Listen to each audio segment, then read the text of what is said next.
లోన్లు తీసుకునే వారికి ఆర్బీఐ గుడ్ న్యూస్. ప్రస్తుతం వివిధ అవసరాల కోసం బ్యాంకుల్లో రుణాలు తీసుకుంటున్న వారి సంఖ్య పెరుగుతోంది.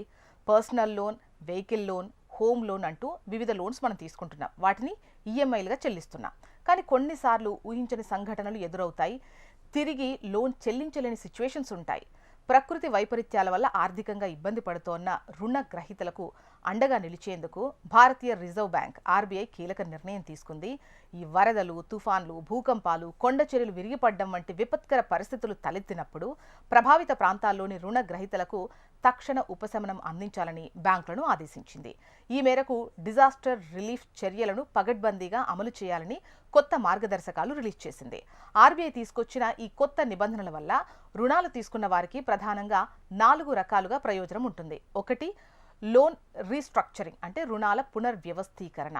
వైపరీత్యాల వల్ల ఆదాయం కోల్పోయిన పక్షంలో పాత రుణాల చెల్లింపు గడువును పెంచుకోవడానికి లేదా ఈఎంఐలను రీస్కెడ్యూల్ చేసుకోవడానికి ఛాన్స్ ఉంటుంది. దీనివల్ల తక్షణమే డబ్బు కట్టలేకపోయినా డీఫాల్టర్స్గా మారేటువంటి అవకాశం ఉండదు.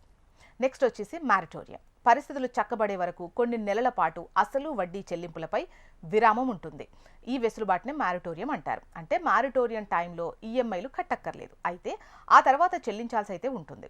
నెక్స్ట్ వచ్చేసి అదనపు రుణాల మంజూరు. ఇప్పటికే ఉన్నటువంటి అప్పులతో సంబంధం లేకుండా వ్యాపారాన్ని మళ్లీ ప్రారంభించడానికి లేదా వ్యవసాయ పనుల కోసం తక్షణమే ఫ్రెష్ లోన్స్ లేదా అదనపు క్రెడిట్ సదుపాయాలు బ్యాంకులు చెల్లించాల్సి ఉంటుంది.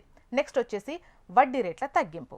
విపత్తు టైంలో ఇచ్చేటువంటి సహాయక రుణాలపై బ్యాంకులు తక్కువ వడ్డీని వసూలు చేసేలా ఆర్బీఐ ప్రోత్సహిస్తోంది. కేవలం నిబంధనలు పెట్టడమే కాకుండా వాటిని క్షేత్రస్థాయిలో అమలు చేయాలని ఆర్బీఐ స్పష్టం చేసింది. ప్రతి జిల్లాలోనూ ఒక లీడ్ బ్యాంక్ మేనేజర్ నేతృత్వంలో జిల్లా స్థాయిలో కమిటీలు ఏర్పాటు చేయాలని చెప్పింది. విపత్తు సంభవించినప్పుడు వీరు జిల్లా యంత్రాంగంతో సమన్వయం చేసుకుని ఏ ప్రాంతాల్లో రుణ సడలింపులు ఇవ్వాలో నిర్ణయించుకుంటారు. నష్టం జరిగిన 3 నుంచి 6 నెలల లోపు క్లెయిమ్లను, రుణ పునర్వ్యవస్థీకరణ ప్రక్రియను పూర్తి చేయాలని బ్యాంకులను కోరింది. ప్రకృతి వైపరీత్యం అనేది ఎవరి చేతుల్లో ఉండదు. అలాంటి టైంలో అప్పులు కట్టలేదు అనే కారణం బ్యాంకులు వేధించకూడదు.